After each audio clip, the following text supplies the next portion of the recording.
నమస్తే, నేను మీ Prem. Welcome to Khyathi connects. Andhra Pradesh రాజకీయాల్లో మరియు చట్టపరమైన దర్యాప్తు రంగంలో గత కొన్ని రోజులుగా మద్యం కుంభకోణం వ్యవహారం తీవ్ర సంచలనాలు రేపుతుంది.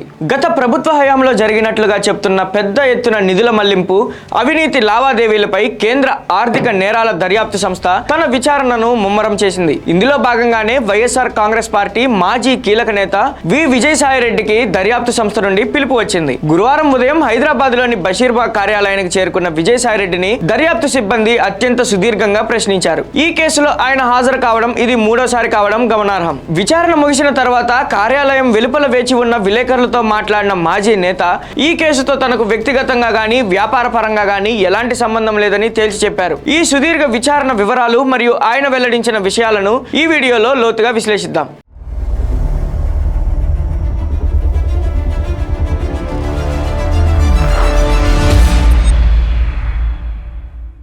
దర్యాప్తు సంస్థ కార్యాలయంలో గురువారం జరిగిన ఈ విచారణ ప్రక్రియ అత్యంత లోతుగా సాగింది. దాదాపు 7 గంటలకు పైగా దర్యాప్తు సిబ్బంది విజయసాయిరెడ్డిపై ప్రశ్నల వర్షం కురిపించారు. గతంలో సేకరించిన రికార్డులు, బ్యాంకు లావాదేవీల పత్రాలు మరియు ఆస్తుల వివరాలను ఆయన ముందే ఉంచి వివరణలు కోరారు. ముఖ్యంగా గత ప్రభుత్వ హయాంలో 2019 నుండి 2024 మధ్య కాలంలో ఆంధ్రప్రదేశ్ లో అమలు చేసిన మద్యం పాలసీ విధానాలు, డిజిటల్ చెల్లింపులు కాకుండా కేవలం నగదు రూపంలోనే సాగిన అమ్మకాల వెనుక ఉన్న కారణాలపై ఆరా తీసినట్లు సమాచారం. రోజు క్వశ్చనింగ్ ఏమి లేదు, సింపుల్గా డేటా అంతా కూడా కాపీ చేసుకొని ట్రాన్స్ఫర్ వాళ్ళ మాస్టర్ ఫైల్కి ట్రాన్స్ఫర్ చేసుకోవడం జరిగింది. వాళ్ళకి సంబంధించిన రిలవెంట్ ఇన్ఫర్మేషన్ ఏదైనా ఉంటుందేమో అన్నటువంటి ఉద్దేశంతో ఫోన్ని సీజ్ చేయడం జరిగింది.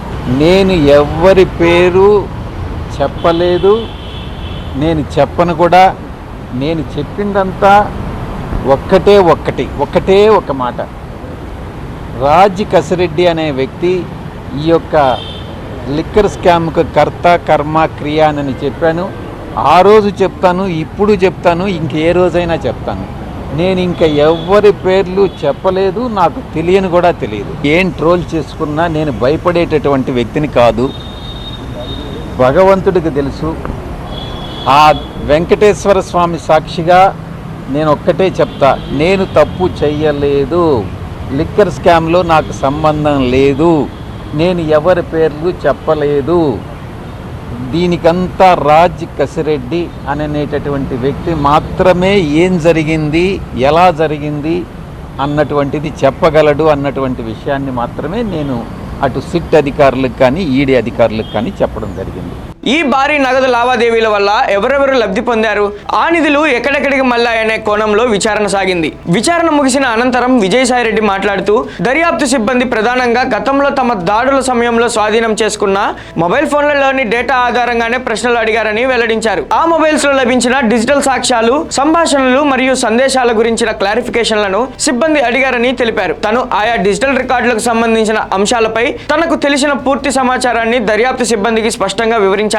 దర్యాప్తునకు పూర్తి స్థాయిలో సహకరించాలని ఆయన పేర్కొన్నారు. సాంకేతిక ఆధారాల ముందు పెట్టి అడిగినప్పుడు ఏ ఒక్క విషయాన్ని దాచకుండా యథాతథంగా సమాధానాలు ఇచ్చినట్లు మాజీ నేత స్పష్టం చేశారు. ఈ మొత్తం విచారణ ప్రక్రియలో విజయసాయిరెడ్డి ఇచ్చిన ఒక ప్రకటన ఇప్పుడు తెలుగు రాష్ట్రాల రాజకీయ వర్గాలలో పెద్ద దుమారం రేపుతుంది. తాను విచారణలో ఎవరి పేరును ఉద్దేశపూర్వకంగా చెప్పలేదని, ఎవరిపైనా తప్పుడు ఆరోపణలు చేయలేదని ఆయన స్పష్టం చేశారు. అయితే మద్యం పాలసీ నిర్ణయాలు, రవాణా, కొనుగోలు మరియు పంపిణీ వ్యవస్థకు సంబంధించిన పూర్తి స్థాయి లూప్ హోల్స్ మరియు విషయాలన్నీ కేవలం రాజ్ కసిరెడ్డికి మాత్రమే తెలుసునని తాను దర్యాప్తు సిబ్బందికి చెప్పినట్లు విజయసాయిరెడ్డి బహిరంగంగా వెల్లడించారు. ఆ వ్యవహారాలకు సంబంధించిన అన్ని గుట్టుమట్లు ఆయన వద్దే ఉన్నాయని, కాబట్టి దర్యాప్తు సంస్థ ఆ విషయాలను ఆయన ద్వారానే రాబట్టాల్సి ఉంటుందని సూచించినట్లు పేర్కొన్నారు. కేంద్ర దర్యాప్తు సంస్థ నమోదు చేసిన సమాచార నివేదిక ప్రకారం గత 5 ఏళ్ల కాలంలో ఆంధ్రప్రదేశ్ లో మద్యం విక్రయాల ద్వారా వచ్చిన నిధులను వివిధ ప్రైవేట్ వ్యాపారాలు మరియు స్థిరాస్తి రంగాల్లోకి మళ్లించారనే బలమైన ఆరోపణలు ఉన్నాయి. దాదాపు 441 కోట్ల రూపాయలకు పైగా విలువైన ఆస్తులను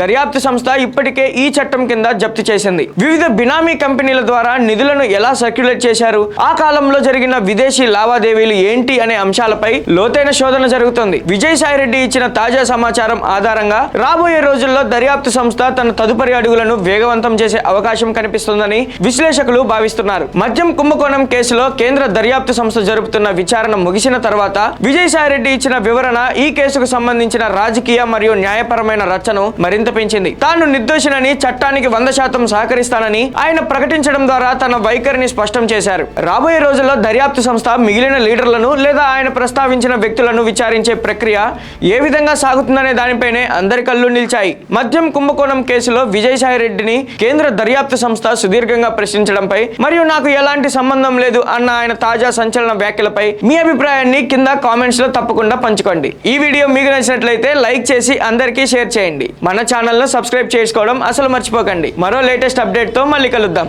జై హింద్.